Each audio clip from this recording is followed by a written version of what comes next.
இன்றே டவுன்லோட் செய்து உங்கள் ஃபேவரட் ஷோக்களை என்ஜாய் பண்ணுங்க. இந்த ஆருங்க மாமா, என்ன இருந்தாலும் வீரா இந்த வீட்டுக்கு வந்து வாழ்றதே முறை. அவளை நீங்க தான் சமாதானம் பண்ணி கூட்டிட்டு வரணும். என்னது? நான் போய் அவங்கள சமாதானப்படுத்தி கூட்டு வரணும். அங்க எம்புட்டு தைரியம் தான் ஏன்டி அப்படி பேசுவீங்க? வேற ஆறு இந்த வீட்ல பெரிய மனுஷன் நீங்க தானே, உங்ககிட்ட தானே சொல்ல முடியும். இந்த ஆருங்க, ஆடி மாசம் எல்லாம் பார்க்க வேண்டாம். கல்யாணம் நடந்த அன்னைக்கே சாந்தி முகூர்த்தம் நடந்து ஆகணும். இன்னைக்கே என் மருமகளை இந்த வீட்டுக்கு கூட்டிட்டு வர வழிய பாருங்க. மாமா சும்மா கத்தாதீங்க மாமா.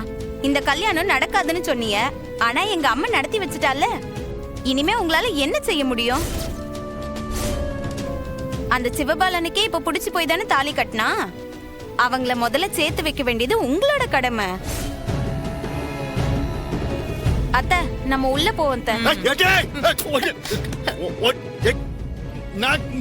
நான் தான் அடிச்சுக்கிறேன்.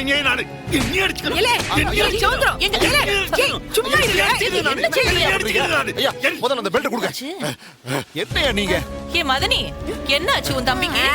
உன்னை கல்யாணம் பண்ணி இத்தனை வருஷம் உன் கூட வாழ்ந்தான் இல்ல, அதனால தான் அவனையும் அவன் பெல்ட்டால அடிச்சுக்கிறான். அவன் தலையெழுத்து என்ன பண்றது? பாக்கியா, இது கல்யாணமே கிடையாது. ஏன் சம்மந்தம் இல்லாம அது எது நடந்தாலும் அது செல்லாத. இது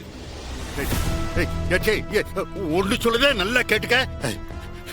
எம்புட்டு வருஷமானாலும் சரி, எம்புட்டு யுகமானாலும் சரி, என் மக சிவபாலனை அந்த வீராவோட சேர்த்து வைக்க விட மாட்டேன். ஐயோ, ஒரு பெரிய மனுஷன் பேசுற பேச்சா இது? ஆமாட்டே, அப்படித்தான் பேசுவேன். என்ன மீறி அந்த வீரா இந்த வீட்டுல காலடி எடுத்து வச்சா சத்தியமா இதே இடத்துல நான் நாண்டுகிட்டு சாவேன். இது ஓ மேல சத்தியம், சத்தியம், சத்தியம்.